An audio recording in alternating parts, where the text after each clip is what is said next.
आज कुछ ऐसा स्टॉक लेके आया दोस्तों जो बहुत ज्यादा फैंसी नहीं है। जिस सेक्टर से वो भी कई लोग डिफेंसिव कहते हैं।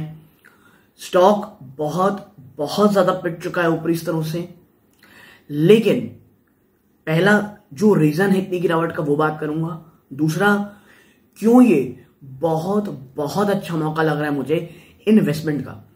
जी हाँ दोस्तों, इन्वेस्टमेंट की यहां बात कर रहा हूं। कुछ टेक्निकल लेवल्स पे चर्चा करूंगा कि अगर ये टूटते तो और स्टॉक कहां तक जा सकता है, वर्स्ट केस सिनेरियो इस स्टॉक के लिए क्या हो सकते हैं, और last but not the least challenges क्या क्या हैं, और क्यों मुझे लगता है कि तमाम जो नेगेटिविटी है, तमाम जो इश्यूज हैं स्टॉक में प्राइजन हो चुके हैं। स्टॉक में आप निवेशित हैं, आप स्टॉक में निवेश की सोच रहे हैं, दोनों ही सूरत हाल पे ये वीडियो आपके बहुत बहुत काम आएगी। लेकिन दोस्तों ये कोई बाइंग सेलिंग की रिकमेंडेशन नहीं है, प्योरली एजुकेशनल पर्पस के लिए है। तो कोई भी आप पोजीशन बनाएं उससे पहले खुद ड्यू डिलिजेंस करें या अपने वित्तीय सलाहकार सलाह लीजिएगा। अब बात करता हूं दोस्तों इमामी के ऊपर। देखिए हम सबको पता है पिछले कुछ दिनों से इमामी में एक आप कह सकते हैं अनप्रेसिडेंटेड गिरावट आ रही है। इस गिरावट में सेक्टर में भी थोड़ी परेशानी है, बाजार भी काफी वीक थे और टेक्निकली भी बहुत ज्यादा वीक हो चला था स्टॉक। अब कुछ पॉजिटिव क्या दिख रहा है, 350। जी हाँ दोस्तों, अगर आपने लास्ट ट्रेडिंग सेशन में इमामी में निवेश किया होगा, इन्वेस्टमेंट किया होगा 350 में, तो आपने एक बहुत अच्छी कंपनी लॉन्ग टर्म के लिए काफी अच्छे नंबर्स पे एक्यूमुलेट कर रखी है। ये तो पहली चीज हो गई। दूसरा, अगर आपने इसे फॉर ए ट्रेडिंग पर्पस लिया है, बहुत स्ट्रिक्ट स्टॉप लॉस 330 300 और अगर थोड़ा रिस्क बढ़ा सकते हैं 310 के आसपास लगा लीजिएगा, इवन 320। क्योंकि ये जो रेंज है ना दोस्तों, अगर ये टूटती है और 300 साइकोलॉजिकल सपोर्ट टूटता है, स्टॉक सीधा 250 रुपए जाएगा। कहीं से कोई रुकावट नहीं है बीच में दोस्तों, ठीक है। लेकिन मुझे नहीं लगता ये स्टॉक 330 इवन 320 के नीचे भी जाएगा ट्रेड करने। तो ये वर्स्ट केस सिनेरियोस की बात कर रहा हूं। बट 350 एक बहुत बहुत तगड़ा सपोर्ट है और ऑलरेडी जो तमाम इश्यूज हैं इसमें प्राइस इन हो चुकी हैं, ठीक है। और अगर बात करूं मजबूती की दोस्तों, देखिए जब तक स्टॉक 410, जी हाँ दोस्तों, जब तक स्टॉक 410 के ऊपर चला नहीं जाता ना, तब तक कोई बहुत बड़ी मजबूती या री रेटिंग स्टॉक में नहीं होने वाली। तब तक स्टॉक ऐसे ही होवर अराउंड करता रहेगा, एक फेस वाइज ऊपर नीचे होता रहेगा। तो ये तो बात हो गई दोस्तों थोड़ा टेक्निकल्स पे। अब बात करते हैं आखिर इतनी क्यों गिरावट हो रही है। देखिए सबसे पहले आपको एक चीज समझनी पड़ेगी, इमामी का जो पूरा प्रोडक्ट पोर्टफोलियो है, इसका 50% जो प्रोडक्ट है दोस्तों वो डिस्क्रिशनरी आइटम्स में आता है। डिस्क्रिशनरी आइटम्स आप कह सकते हैं जो नॉन इसेंशियल आइटम्स होते हैं, जिसमें हम तब खरीदारी करते हैं जब हमारे पास पैसे ज्यादा रहते हैं, ठीक है। और आपको पता है रूरल डिमांड कितनी बुरी कदर पिटी हुई है।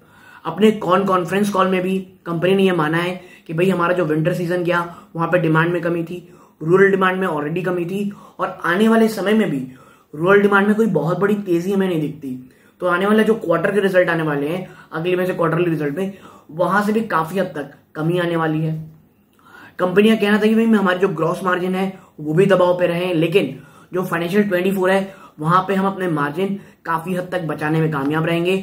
जो मार्जिन वॉर हम हार रहे हैं वहां पे एक अच्छी खासी अपसाइड होने के चांसेस हैं। और अगर आपको पता हो तो कुछ दिन पहले ही कंपनी ने एक आप कह सकते हैं नेचुरल प्रोडक्ट की कंपनी में अपना स्टेक बढ़ा करके, अगर एग्जैक्ट बात करूं तो लगभग 82.92% का स्टेक रख लिया है। और कंपनी का नाम है दोस्तों ब्रिलेल लिमिटेड।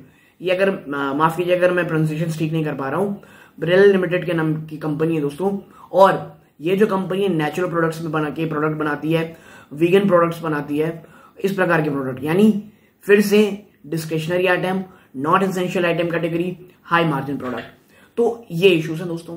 कंपनी का मानना था कि भाई इनके जो फ्लैगशिप ब्रांड है, चाहे केश किंग हो, चाहे आप कह सकते हैं बोरो प्लस हो, इनका इमामी का नवरत्न हो, वहां पे हमें कमी देखने को मिली, ठीक है। लेकिन मुझे जो डर थोड़ा सा इमामी में ये है, और बाजार को भी लग रहा है जिस कारण इतना बड़ा रिएक्शन इसे मिला है, कि अगर रूरल इकोनॉमी जिसमें कहा जा रहा है कि प्रॉब्लम आएगी, तो इमामी को और प्रॉब्लम हो सकती है। क्योंकि रिसेशनरी आइटम, अगर रिसेशन की बात होती है तो जैसा कि मैंने पहले वीडियो बताया था 50% का डिस्क्रिशनरी आइटम है, यानी वहां पर दबाव अन्य एफएमसीजी के मुकाबले ज्यादा देखने को मिलेगा।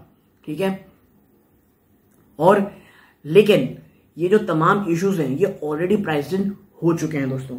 ठीक है, और आप समझिए जो एक कंपनी इमामी है दोस्तों, जो नए प्रोडक्ट ये लॉन्च करती है ना, ये उससे लगभग 4% इनके टोटल रेवेन्यू का ये रेवेन्यू जनरेट करती है।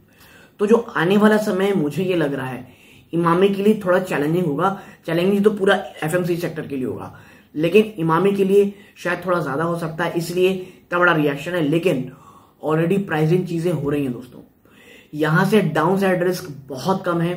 लॉन्ग टर्म इन्वेस्टर्स के लिए एसआईपी मोड में स्टार्ट करना खरीदारी, और आप कह सकते हैं या तो स्टॉक 330 या 300 के पास आता है तो आपके पास एक बहुत बहुत शानदार प्रोडक्ट एक बहुत अच्छे शेयर प्राइस में मिलेगा। लेकिन याद रखिएगा वहां जाना बहुत बहुत टफ है स्टॉक के लिए, और इसीलिए एसआईपी मोड में खरीदारी करना मुझे लगता है ज्यादा अच्छा होगा दोस्तों।